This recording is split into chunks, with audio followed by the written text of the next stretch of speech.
আমাদের দিকে ন্যারেটিভ তৈরি করা হচ্ছে। গত রাত্রেই আমি শুনলাম যে একজন বললেন এই প্রেস কমিশন রিপোর্ট এটার উদ্দেশ্য হচ্ছে সংবাদপত্রগুলোকে বন্ধ করে দেওয়া, সংবাদপত্র বন্ধ হয়ে যাবে।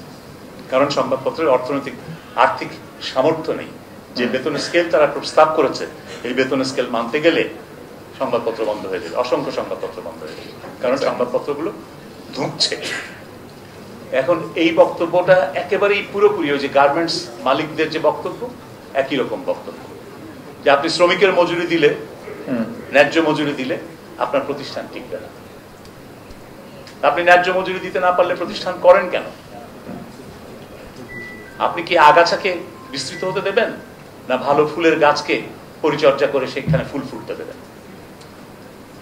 মিডিয়াতে এমন পরিবেশ দরকার যারা ভালো ভূমিকা রাখছে, সৎ অপারেটর, সততার সাথে কাজ করছে, নীতি মেনে কাজ করছে, তারা যাতে একটা সুষ্ঠু স্বচ্ছ প্রতিযোগিতায় ভালোভাবে টিকে থাকতে পারে সেরকম অনেকগুলো সুপারিশ করা হয়েছে।